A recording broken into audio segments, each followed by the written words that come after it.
Assalamualaikum warahmatullahi wabarakatuh. Perkenalkan, nama saya Fitri, NIM A1AE6 19070 dari jurusan Pendidikan Akuntansi. Di sini saya akan menjelaskan komponen-komponen pengembangan kajian kurikulum. Komponen-komponen pengembangan kajian kurikulum terdiri atas 4 bagian, yaitu metode, isi, tujuan, dan evaluasi. Di sini saya hanya menjelaskan 2 poin, yaitu komponen tujuan dan komponen evaluasi. Yang pertama, komponen tujuan. Komponen tujuan terdiri atas beberapa bagian. Yang pertama, tujuan pendidikan nasional. Di Indonesia sendiri, tujuan pengadaan pendidikan nasional bagi setiap warga negara bisa kita temukan di dalam Undang-Undang Nomor 20 Tahun 2003.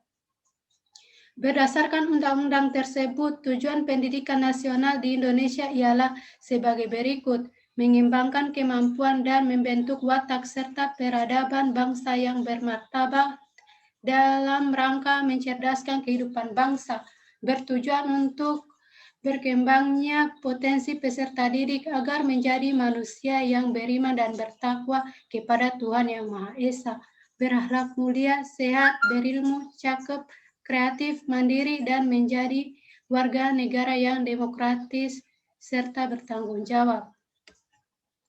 Yang kedua, tujuan institusional, tujuan pendidikan dasar, tujuan pendidikan menengah, tujuan pendidikan menengah kejuruan.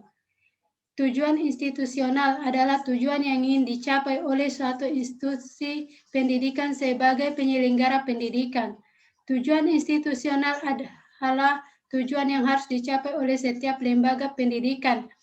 Tujuan institusional merupakan tujuan antara untuk mencapai tujuan umum yang dirumuskan berupa kompetensi lulusan setiap jenjang pendidikan, pendidikan dasar, pendidikan menengah, kejuruan, dan pendidikan tinggi. Yang kedua, tujuan pendidikan dasar adalah meletakkan dasar kecerdasan, pengetahuan, kepribadian, akhlak mulia, serta keterampilan untuk hidup mandiri dan mengikuti pendidikan lebih lanjut.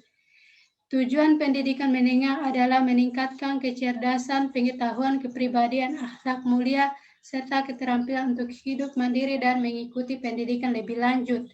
Yang terakhir, tujuan pendidikan menengah kejuruan adalah meningkatkan kecerdasan, pengetahuan, kepribadian, akhlak mulia, serta keterampilan untuk hidup mandiri dan mengikuti pendidikan lebih lanjut sesuai dengan kejuruannya.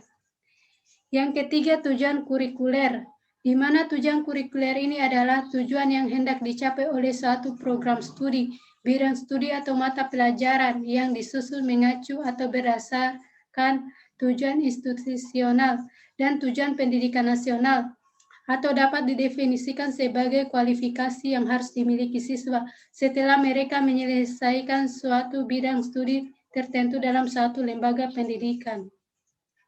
Yang ketiga, tujuan instruksional, di mana tujuan instruksional adalah tujuan yang paling rendah tingkatannya sebab yang langsung berhubungan dengan anak didik.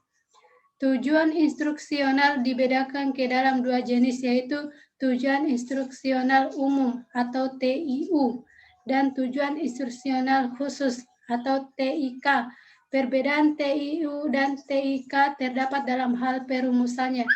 TIU dirumuskan dengan kata-kata tingkah laku yang bersifat umum, sedangkan TIK menggunakan kata-kata tingkat laku yang bersifat khusus, artinya dapat diukur setelah pelajaran itu selesai.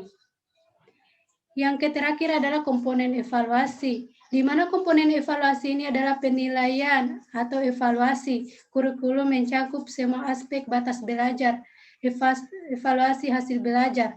Evaluasi hasil adalah keseluruhan kegiatan pengukuran dan pengumpulan data dan informasi, pengelolaan, penilaian, dan pertimbangan untuk membuat keputusan tentang tingkat hasil belajar yang akan dicapai oleh siswa setelah melakukan kegiatan belajar dalam upaya mencapai tujuan pengembangan yang telah ditetapkan. Hasil belajar menunjukkan pada prestasi belajar, sedangkan prestasi belajar itu merupakan indikator adanya dan derajat perubahan tingkah laku siswa. Mungkin itu saja dari penjelasan dari saya. Sekian, terima kasih. Wassalamualaikum warahmatullahi wabarakatuh.